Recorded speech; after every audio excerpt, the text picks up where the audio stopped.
होता सर वडेट्टीवर म्हणतायत की मनसेसोबत आमचे विचार जुळत नाही, पण भाजपच्या विरुद्ध आम्हाला एकत्र यायला पाहिजे. परत सांगतो की आज महाराष्ट्र नवनिर्माण सेनेने काँग्रेसला कुठलाही प्रस्ताव दिलेला नाही. आम्ही कोणीही काँग्रेस बरोबर युतीची कुठलीही गोष्ट केलेली नाही. त्यांच्याकडनंच बाउन्स बॅक येत आहे. म्हणजे ना राजसाहेब बोलले, ना माझ्या पक्षाचा कुठला नेता बोललाय, कोणीच काही बोललेलं नाही. आणि मला असं वाटतं की वडेट्टीवार जे बोलले ते बरोबर आहे की जर भारतीय जनता पक्षाच्या मुख्य आवळायच्या असतील तर सगळ्यांनी एकत्र येणं गरजेचं आहे. मतभेद नंतर होऊ. ओके, वाटतं येणाऱ्या काळात आता ह्या निवडणूक या संदर्भात पाऊल उचलत आहेत, कॅम्पेनिंग पण करणार आहे. मी तुम्हाला सांगतो, कॅम्पेनिंग करायची गरज लागणार नाही. सोमवारच्या आमच्या आंदोलन हाच संपूर्ण देशभरातला कॅम्पेन असतो.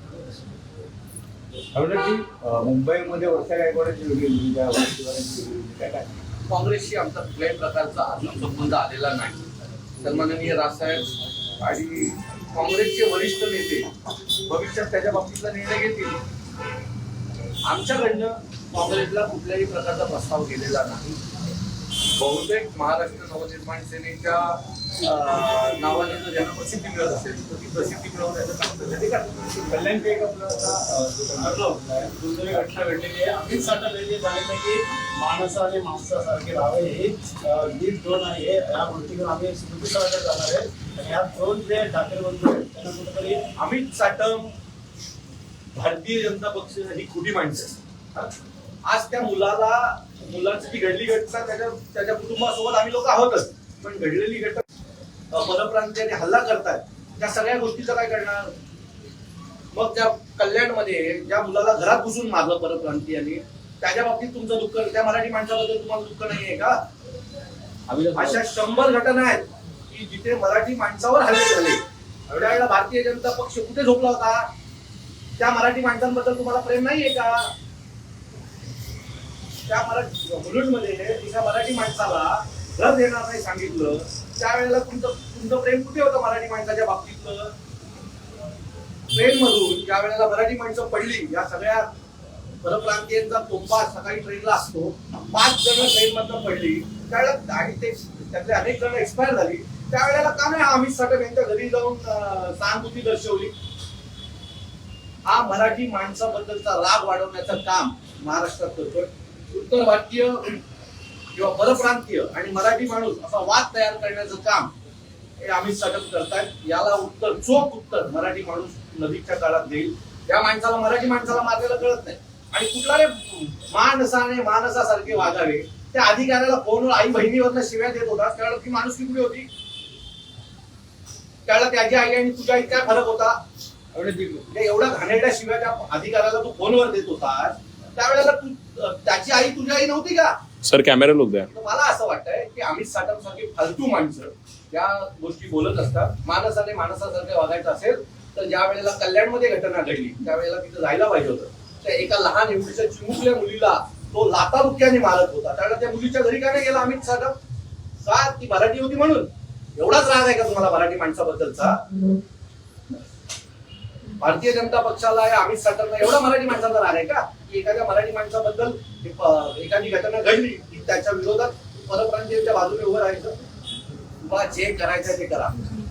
महाराष्ट्र नवनिर्माण सेना मराठी माणसाच्या पाठीशी खंबीर उभी राहणार.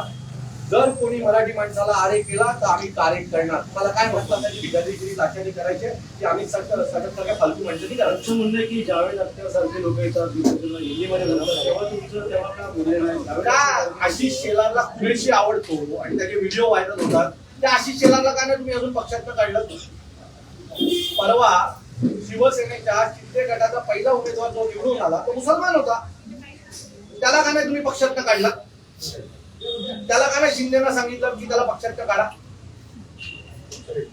अहो, तुम्ही आम्हाला मराठी आणि भाषिक म्हणताय, पण तुम्ही पण हिंदू मुस्लिम करून लोकांच्या जीवाशी नाही खेळत आहात. तुम्ही तेच करताय ना.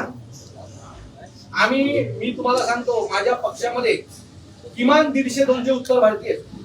आमचा उमेश यादव नावाचा पोरगा, हा बघा समोर आहे तिकडे, हा परप्रांतीय आहे. हा प्रभाग अध्यक्ष महाराष्ट्र नवनिर्माण सेनेचा. आम्ही काय त्याशी भेदभाव नाही केलाय. अनेक शाखाध्यक्ष आहेत माझ्याकडे जे परप्रांतीय आहेत, उत्तर भारतीय आहेत, बिहारची लोक आहेत. शशांक सिंग नावाचा माझा एक शाखाध्यक्ष आहे जो आता कॉलेज शिकतोय आणि मनसेचा शाखाध्यक्ष आहे.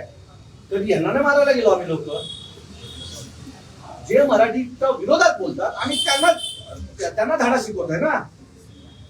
मात्र 18 वर्षाचा जो मुलगा मृत्यू झालेला आहे तिने आत्महत्या केली. तुम्ही कुठेतरी पाठवून दिलं होतं अशा प्रकारे ट्रेनमध्ये हिंदी मराठीचा वाद लावला आणि मी त्याची परत सांगतो त्या कुटुंबाच्या सोबत आम्ही लोक आहोत. तिथे काय घडलं त्याचं काही प्रूफ नाही. बरोबर आहे. त्याचे आई वडील सांगतात की असं घडलं. त्याचा काही व्हिडिओ नाही आहे किंवा कुठली अशी गोष्ट नाही की असं काही तिथे घडलेलं आहे. बरोबर. माझं परत सांगतो की तिथे काय घडलंय आम्हाला कोणाला माहितीच नाहीये. तिथे महाराष्ट्र नवनिर्माण सेनेचा कार्यकर्ता होता का कुठे आतमध्ये.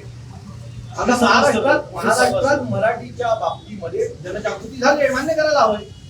कारण तो प्रत्येक मराठी माणूस जो बोलतोय हिंदीत नाही बोलायचं त्याच्यावर नेहमीच काही ना काहीतरी भीती आहे म्हणून तो बोलतोय ना. आमचा उमेश उत्तम मराठी बोलतो. उत्तम. तो एकटा नाही. त्याची आई एक्सपायर झाली पण त्याची आई पण मराठी उत्तम बोलायची. त्याच्या घरी जाऊन मी जेवतो, खातो, पितो उमेशच्या घरी. त्यावेळेला आम्ही मतभेद नाही करत. मी परत सांगतो जो मराठीच्या तपास योग्य झाला पाहिजे नक्कीच झाली पाहिजे.